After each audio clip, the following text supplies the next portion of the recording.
Hey love. Welcome to Stories with Oge. Please subscribe to my channel, it means the world to me. Also turn on the notification for more amazing stories. Now sit back and relax, let's delve into the story. Anita pushed Madame Agnes to the floor and dragged her by her hair to the compound. She flogged her with a belt, until she is bleeding all over her body.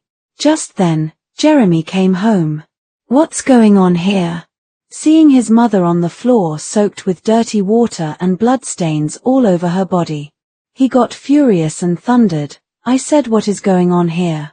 This witch disguised as a beggar you brought to this house is practicing witchcraft in my house. Before she could finish, a resounding sleep landed on her face. You want to kill my mother in my own house? Open the gate. Before I come back, I don't want to meet you here. You hear me? Pack your things and leave. Jeremy took her mother to the hospital where she is being treated. Anita paced about in the compound. That dirty old thing cannot be his mother. Abdul. Come here. Is that woman Ogre mother? Madam, I know no oh, but he be like say na so. Oh Chim. Finished. Before we continue, you need to know how it all started. Jeremy had always been a bright child, sharp-minded, calm, and unusually responsible for a boy who grew up without a father. His father died when he was barely 2 years old, leaving Madame Agnes to raise him single-handedly with nothing but her determination and a few pieces of rented farmland. She worked as a petty trader, a dry goods seller, a seamstress, and sometimes all three at once. Whatever it took to keep food on their table and her son in school, she did it. And her sacrifice paid off. Jeremy had built a life many young men envied. He lived in the city, drove a clean Toyota Camry, and managed one of the biggest private logistics companies in town. People respected him not just for his success, but for his humility. Jeremy stood at the edge of the dusty compound, his car engine still humming softly behind him, as the village breeze brushed against his face. Even though he had grown into a successful young man, tall, confident, and well-spoken, he still felt like a boy once he stepped into his mother's compound. There was something about home that humbled him. Madame Agnes, a short woman with soft eyes and a firm voice, came out of the kitchen wiping her hands on her wrapper. The moment she saw her son, her face brightened like early morning sun. My son, you did not tell me you were coming, she said, embracing him warmly. Mama, must I always tell you before I come to see my beautiful mother? I missed you, Jeremy replied, smiling. You are always welcome. Let's go inside. Mama Jerry, the most beautiful woman in the whole world. Jeremy. How many times did I call you? Mama Mamito, he called again, laughing. What is it that you want? Madame Agnes asked. Can't I hype my mother again? I know you too well, Jeremy. Out with it. Mama, guess what? Mama, I have found someone. The woman I want to marry. You know you told me you want grandchildren. Madame Agnes started dancing. Ihen, Odogunwam, now you come. Sit down, I just finished cooking, let's eat and talk later. Jeremy nodded excitedly and brought out his phone. After eating, they talked about everything and then, the woman he wants to marry. Her name is Anita. Mama, she's beautiful, educated, classy, everything. I love her. Really? She asked. Yes, Mama. Look at her. She took the phone from him and looked at the picture carefully. Anita, in her skimpy dress, long nails, and curvy, smiled confidently in the photo. Madame Agnes looked up sharply. You met her where again? Online, Mama. But she's real. Once you meet her, you will love her. Madame Agnes shook her head slowly. Jeremy, this girl, the way I am looking at her, she is only after your money. Mama, not everyone is after my money. Okay. We will see. But I will not sit down and watch you destroy yourself. I have a plan. Jeremy frowned. Plan coup? Mama, what are you planning? She pointed a finger at him. If you truly believe she is a good woman, then she will pass the test. Test? Jeremy repeated. Yes. Your eyes are blinded by beauty, so let my own eyes work. I want to come to the city and stay in your house as a beggar. Jeremy blinked. As what? A beggar. I want to see how she treats the helpless. That is how you know a person's true heart. He scratched his head again. Mama, this plan it's somehow. She moved closer and lowered her voice. Jeremy, my son, listen to me. The wrong woman can destroy even a wise man. If Anita is truly good, she will pass. If not. She shook her head. I will never support that marriage. Jeremy sighed deeply. Okay, Mama. What do you want me to do? First, give your gateman and housekeeper 3 months' leave. They know me. You will hire temporary people. Jeremy raised an eyebrow. 3 whole months. Yes. If we are doing this, we must do it well. He finally nodded. Okay. I'll do it. Good. She took his hands. Your future depends on this, my son. Jeremy returned to the city and had done everything just as she instructed. The old gateman and faithful housekeeper had gone home for their 3-month paid leave. In their place were 2 new employees, obedient but inexperienced. The mansion felt different without the familiar warmth of his long-term workers, but this was necessary. Anita had gladly accepted Jeremy's invitation to stay with him, smiling sweetly and hugging him tightly the day she moved in. But behind her beautiful smile was a heart full of calculations. She studied the furniture, the art on the wall, the expensive chandelier. This was the life she wanted. It was a sunny afternoon. Jeremy and Anita were returning from a small shopping trip. As they approached the gate, they saw a dirty, tired-looking old beggar woman sitting by the roadside, clutching a torn nylon bag. Her clothes were ragged. Dust covered her face. She looked hungry and exhausted. Anita hissed immediately. Jeremy, Abeg drive. Let's not bring bad luck near. Please help me, the old beggar begged as they wait for gateman to open the gate. Jeremy glanced at her. Babe, she looks hungry. Let me give her something. Anita smacked his arm. Are you okay? These lowlife beggars are everywhere. If you help one, 10 will appear next week. Let's go. But Jeremy parked anyway. He knew very well that the beggar was his mother, but he stayed in character. When he stepped out, the old woman stood up slowly. My son, help me. I've not eaten since morning, she whispered shakily. Anita jumped out angrily. Don't come near our car. Go back. Jeremy scolded her softly. Anita, stop that. She is just an old woman. The woman bowed her head. Please. I have no family. My husband is dead. Jeremy sighed sympathetically. You can follow us inside. At least you will have somewhere to sleep. Anita's eyes widened.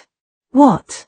Jeremy, I will not share house with smelling beggar. Oh. He held her hands. Babe, please. Let's help her for a short time. Please.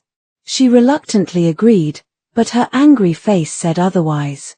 Inside the mansion, the temporary housekeeper gave the beggar a room behind the kitchen. Anita refused to even let the old woman sit on the living room chair. The test was only on its 2nd week when the disaster happened. Madame Agnes, still acting as the beggar, was extremely hungry. Anita had warned her never to enter the kitchen, but hunger does not know warning. She entered into the kitchen and took a small crackers biscuit from the fridge to eat. But Anita saw her. The scream echoed through the mansion. You stupid old woman. You entered my kitchen. Before the housekeeper could react, Anita grabbed a belt. And she flogged her. mercilessly. Over and over. The old woman fell to her knees screaming, "Please, mercy. I was just hungry." Anita's eyes were blazing. "Shut up. You thief. Witch. I knew it. I knew you were practicing witchcraft in my house." The housekeeper ran forward to stop her, but Anita shoved her away. Just then, Jeremy came back. The gateman rushed ahead to open it, unaware of what was happening inside. As Jeremy reached the doorway, he froze. His mother, disguised and shaking, was on the floor. Anita stood over her, belt raised. The moment Anita saw him, she dropped the belt and ran to him. "My love. Thank God you are home. This woman was stealing food. And she's doing witchcraft. I caught her." Slap. Before she could finish, Jeremy struck her across the face with a blinding slap. Her mouth hung open in shock. His voice shook with fury. "Do you want to kill my mother in my own house?" Anita staggered backward. "Why, you're what?" He rushed to the old woman and lifted her gently. Her disguise had partly fallen off. Her headscarf had dropped. The truth was obvious. Anita gasped loudly. Wait. This is your mother." Jeremy's voice was cold. "Pack your things. You are leaving this house today." Anita collapsed to the floor crying and begging. But Jeremy didn't look at her again. He carried his mother in his arms and rushed out. The tires screeched as Jeremy sped toward the hospital, Margaret holding his mother's trembling fingers. Madame Agnes lay weak in the passenger seat, her breath shallow. She was no longer acting, fear and exhaustion had drained the strength from her completely. "Mama, please stay with me. Please," Jeremy muttered, his voice shaking. Madame Agnes tried to speak, but her voice was a whisper. "Jeremy, my son, don't worry yourself. I will be all right. Don't talk, Mama. Save your strength." Tears blurred his vision. He had thought he was in control. He had thought pretending not to know his own mother was harmless.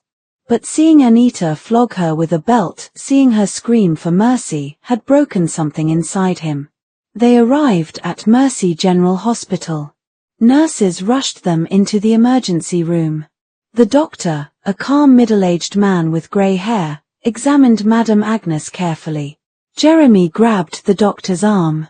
"Please save my mother. Do whatever it takes. I don't care the cost, just save her." The doctor nodded. "We will do our best. Please wait outside." Jeremy paced the corridor, hands on his head, heart beating like a drum. Every second felt like punishment. And then he remembered. Anita was still in the mansion. Anita stormed around the house like a wounded lioness. Her makeup was ruined, tears streaked down her cheeks, but anger overshadowed her fear. Anita paced back and forth. "I am not leaving this mansion. I'm his fiancé. He can't just throw me out because of a useless old beggar." Hours passed. Jeremy sat on the corridor bench, elbows on his knees, hands covering his face. His mind drifted back to everything his mother had done for him. She had sold land. She had sold her jewelry. She had even sold her precious wrappers just to pay his school fees, to make him a man. And he had brought a woman into her home, who beat her like a thief. His chest tightened with guilt. The doctor finally emerged. Jeremy stood immediately. Doctor, how is she?" The doctor gave a small sigh. "She is stable now, but she was severely stressed. Her blood pressure dropped. She needs rest, proper care, and no emotional shock." Jeremy exhaled deeply, relief washing over him. "Can I see her?" "Yes. Please don't stress her." Jeremy entered the room quietly. Madame Agnes lay on the bed, looking weak but conscious. When she saw her son, tears filled her eyes. He rushed to her side and knelt beside her. "Mama, I'm sorry." She touched his face gently. "Jeremy, It is not your fault. What happened was part of the test. No, Mama. I should have protected you. I allowed that girl into our lives. I let her disrespect you. She shook her head slowly. My son, now you understand why I warned you. The woman who cannot show mercy to a stranger will never show love to a mother. Jeremy bowed his head in shame. Mama, I have sent her out of the house. Madame Agnes gave a weak nod. Anita refused to pack her bags. She paced back and forth. I'm not leaving this house. Her voice echoed through the building like thunder. The gateman watched her with fear and disgust. She whispered under her breath, God will judge you. She tossed her hair angrily. Suddenly, she winced in pain and held her stomach. Fear crossed her face. Cynthia's voice echoed in her memory. Are you sure this pregnancy is Jeremy's? Better hold that man before your real baby daddy returns. Anita shook off the thought. No one must ever know. Especially Jeremy. Jeremy stayed with his mother until she fell asleep. He arranged for a nurse to watch over her, then stepped into the hallway to call home. The Abdul picked up immediately. Ogre. Anita is still here. She said she will not leave the house. Jeremy clenched his jaw. I will handle her tomorrow. Don't worry. With Madame Agnes still being monitored at the hospital, Jeremy prepared to return home and throw Anita out once and for all. Jeremy drove slowly toward the mansion the next morning, his heart heavy. He had barely slept. Every time he closed his eyes, he saw Anita beating his mother. As he pulled up at the gate, Abdul rushed out and opened it for him. Welcome, sir. Jeremy nodded tiredly and stepped into the compound. Inside, Anita was pacing the living room like a queen waiting for her servant to apologize. She was dressed in a tight house gown, hair scattered, face swollen from crying, but her pride stood tall. The moment Jeremy entered, she ran forward dramatically. My love, thank God you're back. Please let's talk. Yesterday was. Jeremy raised a hand sharply. Anita, where is your luggage? Her mouth hung open. Jeremy, wait, you slapped me in front of a beggar, you disgraced me, and you're not apologizing. His voice grew colder. Where is your bag? Anita swallowed hard. I am not leaving this house. Jeremy stepped closer, glaring. This is not your house. You raised your filthy hands on my mother. My mother, Anita. Her voice cracked with anger. How was I supposed to know she was your mother? You never told me. You didn't need to know, he fired back. A decent woman does not flog anybody like an animal, let alone an elderly woman. Her eyes narrowed. She stole from us. She took common biscuits. Not money. Not jewelry. Crackers.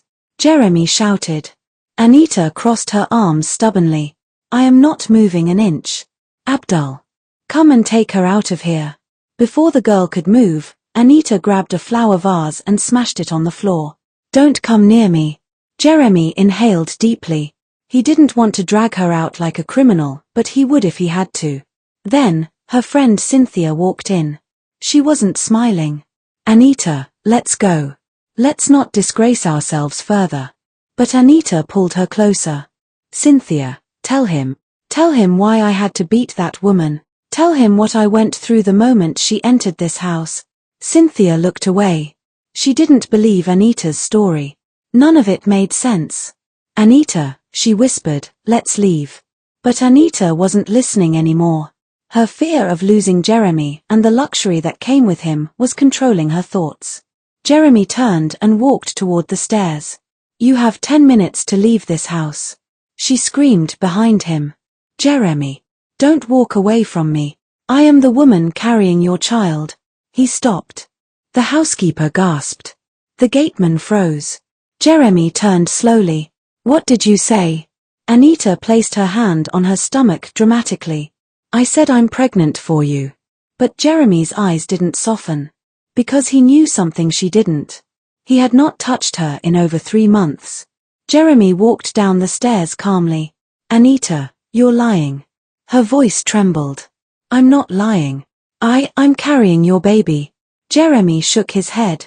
I know when I last slept with you. If you are pregnant, it is not mine.